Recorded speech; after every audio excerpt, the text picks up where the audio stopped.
Rabbanit Myriam Metoudi nous fait un grand honneur d'être avec nous. Gentil de Alors, ça. en plus d'être rabbinite, elle est coach de vie depuis des années dans le monde francophone. Et je crois que beaucoup d'entre nous la connaissons. On a eu l'honneur et la joie de la recevoir dans la région et à Nice, avec un grand succès, comme vous le savez très bien. Et elle va nous introduire sur un point encore aussi très enrichissant, c'est que tout le monde sait que quand on franchit le seuil du Shabbat et qu'on le garde, il faut vraiment le garder bien pour que ça marche, et bien c'est tout de suite une transformation, on va sentir une modification, et voilà, on va devenir un autre que soi-même, et on va donc rejoindre Akadosh Baruch Hu. Rabbanit Myriam, je vous laisse continuer. Merci Tirza. Myriam, ça suffira.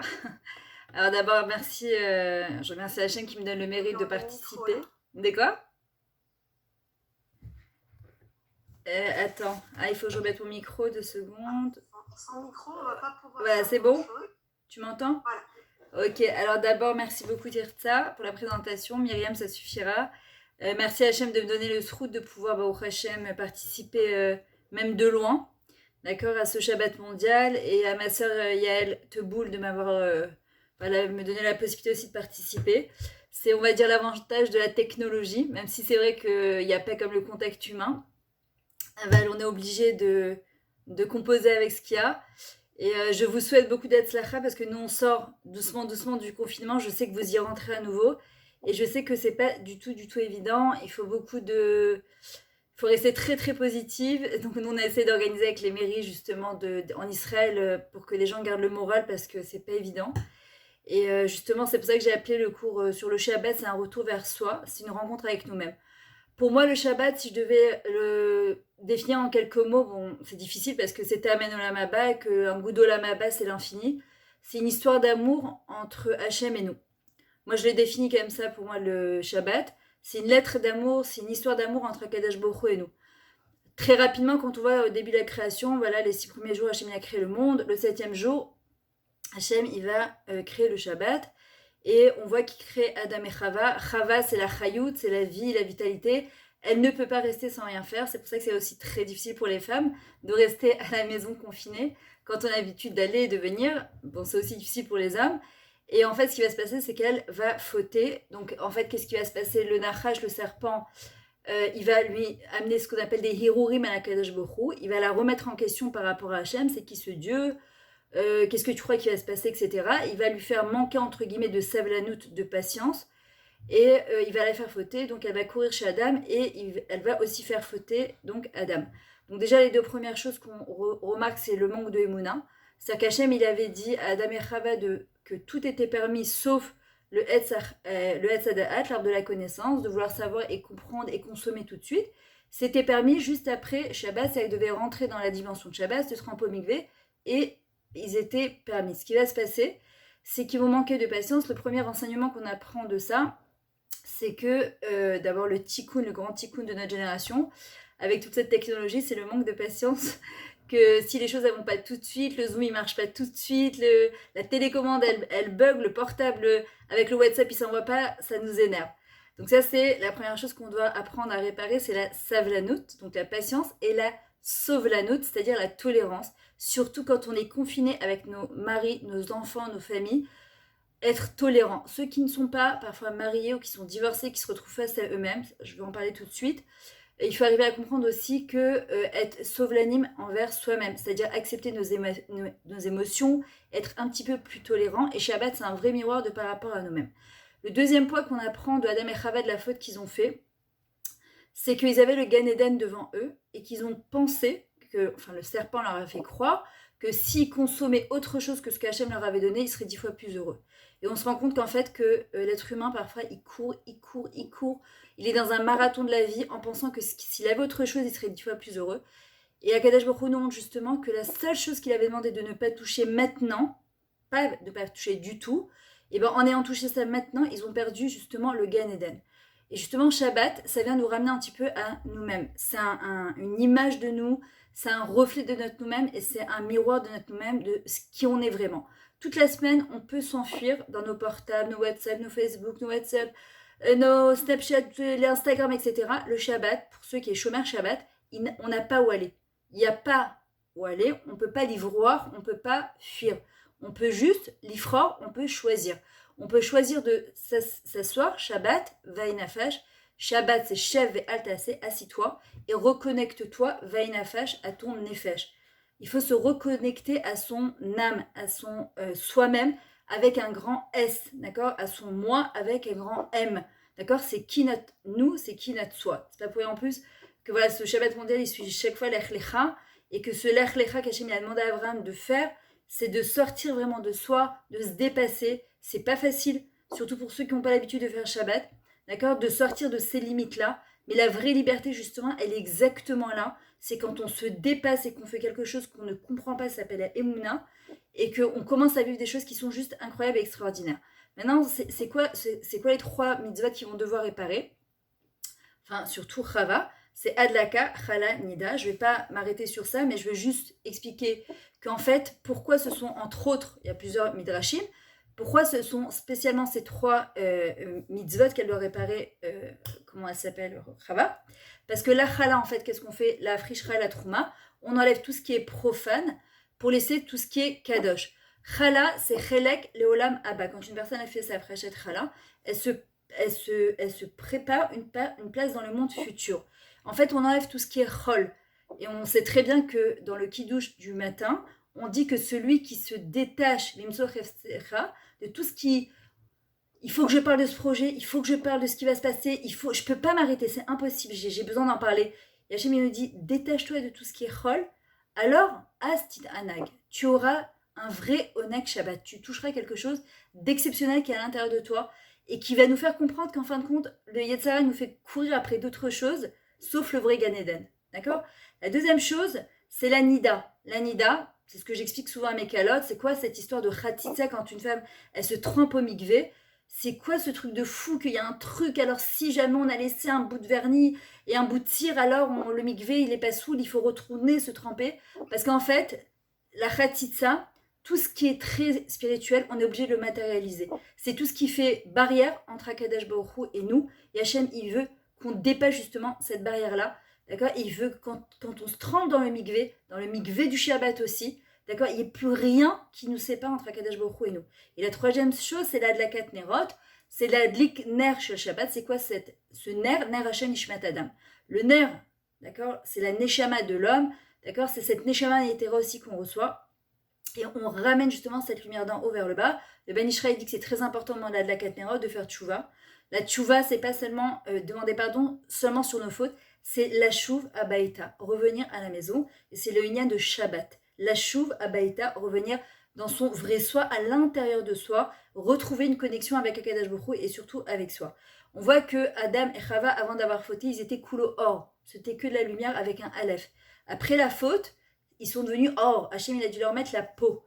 On a tendance souvent justement à juger une personne par rapport à son extériorité au lieu de voir justement son intériorité. Shabbat nous permet en fait de retourner dans notre intériorité. On voit que toute la semaine, on est dérangé dans notre communication avec nos maris, nos enfants et même nous-mêmes. Shabbat, il n'y a plus rien qui ne sait pas. Et justement, Hachem, il nous demande d'apprendre à avoir le or pnimi, la lumière intérieure de nos proches et aussi de notre nous-mêmes. Et c'est ce qu'on appelle ta'am men olamaba, un goût d'olamaba. Pourquoi? C'est quoi c'est alachot, c'est melachot qu'on a le droit de faire, pas le droit de faire. Reshut hayachid, reshut harabim, encore en Israël, il y a le hérouv. Le hérouv, c'est une misguéret, d'accord? C'est quelque chose qui nous contient, d'accord? Il y a des limites. Et en Chutzaretz, par exemple, on n'a pas le droit de sortir. Pourquoi? Parce que quand Hachem, il a créé le monde, il a pris ce or aganous du Reshut, cette lumière cachée, à Yachid, d'un endroit qui était donc privé, vers un Reshut Arabim. Maintenant, Akadosh Baruch Hu, enfin, moi, je le vois comme ça. Encore une fois, c'est mon explication à moi, par rapport à tous ces confinements, toute cette réflexion par rapport à ce qui se passe. Puisqu'on dit que Shabbat, c'est un taman olamaba, c'est un goût de olamaba. Donc, qu'est-ce qui se passe? On ne sait pas c'est quoi l'olamaba. On ne comprend pas, ça ressemble à quoi? Alors, il y a des gens qui... Il y en a une tout à l'heure m'envoie un message, elle m'a dit, mais attends, Shabbat, c'est très beau votre affiche, mais il faut parler juste, surtout du Yetzirah, parce qu'avec le mari, on se déchire J'ai envie de dégommer mon mari, excusez-moi l'expression, c'est ce que j'entends.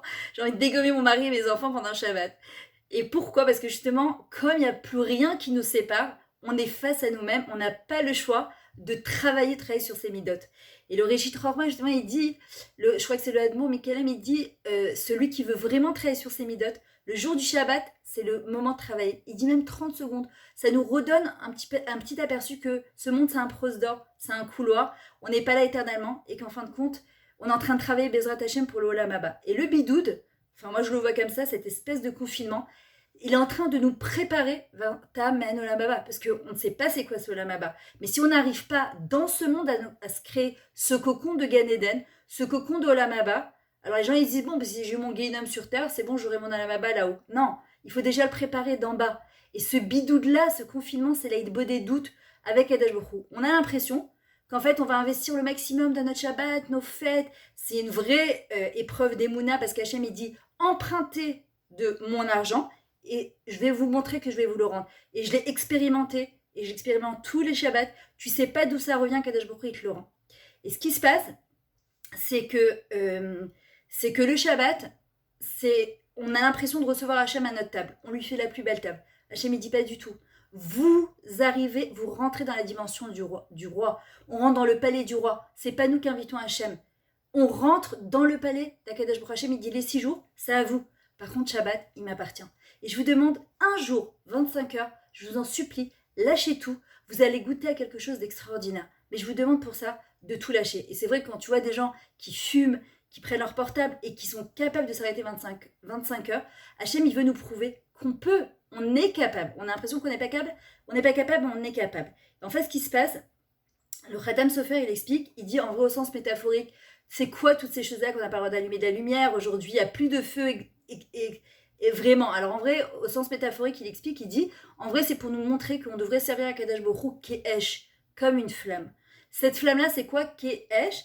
Kavana, avec beaucoup d'intention, Ahava, beaucoup d'amour, et Shin, avec beaucoup de simcha. On doit servir Hachem de cette manière-là. Et Hachem, il nous invite, le Shabbat, à faire cette chose-là, c'est-à-dire à le servir dans toute notre joie, avec beaucoup d'amour et avec beaucoup de simcha. Pour cela, il faut beaucoup prier avant la Katnerot, pour pouvoir, je dirais même pas avant la Katnerot, c'est toute la semaine, parce qu'Achana Sgoula la Tzlacha, la Achana c'est une Sgoula pour pouvoir y arriver. Juste dites-moi combien de temps il me reste. 3 minutes, 4 minutes, 5 minutes, 10 minutes. Je vois la tête de Yael. Je t'entends pas, Yael. Yael, on t'entend pas du tout.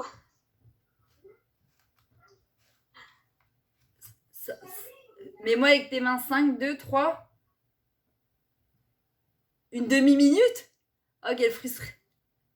Bon, allez, 2 minutes et j'essaie de terminer rapidement. Alors, on voit que la Gemara, elle dit que Akadosh Baruch Hu, il nous a donné ce qu'on appelle la Neshama Yetera, qui vient de ce Or Haganouz avant la fête. Donc, Hachem, il nous donne cette Neshama-là. Et en vrai, il y a marqué que cette Neshama Yetera, si on veut pouvoir recevoir tous les bienfaits du Shabbat, elle doit être Rochav Lev. C'est-à-dire qu'on doit avoir un cœur réceptif de toutes les brachot qu'Hachem, il veut nous donner. Quand le cœur, il est réceptif, il y a de la joie, il y a de la sérénité. Et en fait, ça nous permet d'être ouverts à tous les plaisirs. Il y a toute une soudia par rapport à Rashi, par rapport au Mefarshim. En fait, c'est quoi cette Neshama Yetera? Qu'on mange un petit peu plus, on voit que le vendredi, on a plus faim, etc. En vrai, pourquoi les Chachamim, ils expliquent, le Réchit Rorma, il dit, une personne qui n'est pas ragoua, qui n'est pas calme, une personne qui n'est pas détendue, elle ne peut pas profiter des bienfaits du Shabbat. Alors qu'Hachem, ce qu'il veut, c'est qu'on prenne toutes nos forces dans le Shabbat, qui va amener Kihi Mekor Abracha, parce que c'est ça la source de toutes les brachot.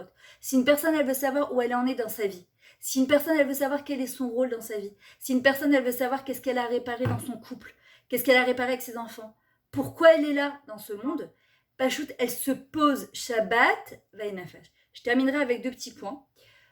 Le Rav Zamir Cohen, il explique, il dit, il y a le Inyan de Eved, de Avoda, qu'on ne doit pas faire, mais par exemple, si par exemple quelqu'un il voudrait faire des choses comme par exemple inviter du monde, c'est une Avoda, il se fatigue, etc., ça vient du mot Eved.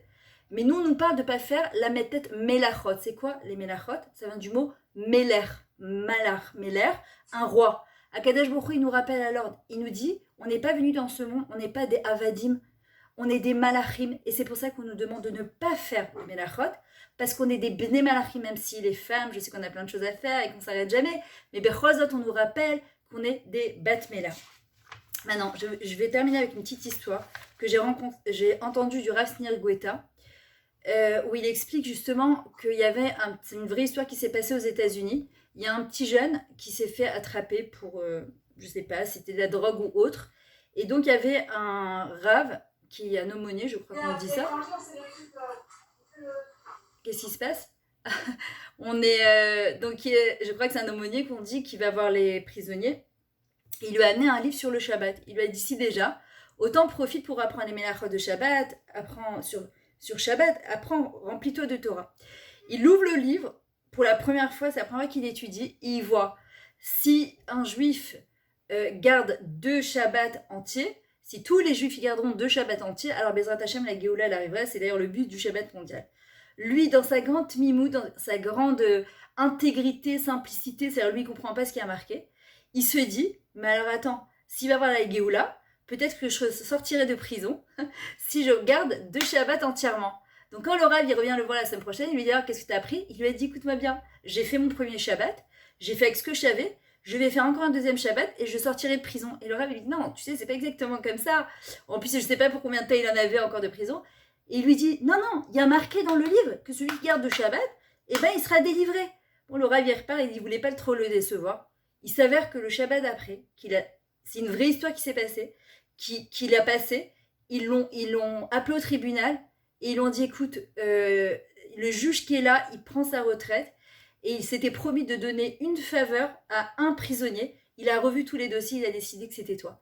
Et ça, c'est le kohar de la Shmirat Shabbat. Donc, et Bezrat Hashem, je nous souhaite à toutes de vivre un vrai Shabbat Malketa. C'est nous les reines, d'investir, de ne pas avoir peur d'investir dans Shabbat, de pouvoir rencontrer son vrai soi et simplement de penser 30 secondes, 1 minute pendant le Shabbat et de ne pas avoir peur de se rencontrer parce qu'il y a des fois ça fait peur de se dire quoi, c'est moi qui crie comme ça, c'est moi qui hurle comme ça, c'est moi qui suis triste, elle est où toute ma Torah, tout ce que je fais. Il ne faut pas avoir peur justement parce que c'est sur ça qu'on va pouvoir travailler et de ne pas oublier qu'on est dans le palais du roi et que c'est un moment qui est grandiose. Juste encore un point, le Hadlakat Nerot qui est très important, le Rav Kaneski, dans la situation dans laquelle on est.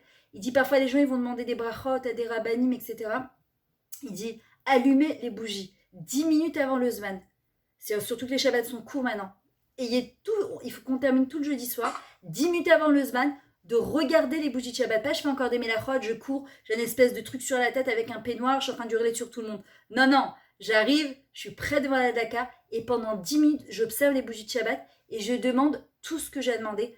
Il y a des gens qui ont eu des yeshuot qui sont exceptionnels. Donc c'est un moment qui est grandiose et il faut vraiment pouvoir les natsel auto en profiter au maximum. Voilà, en tout cas, merci beaucoup. Et Bezrat Hashem qu'on ait ce mérite-là de voir la Géoula Mamash Bekarov.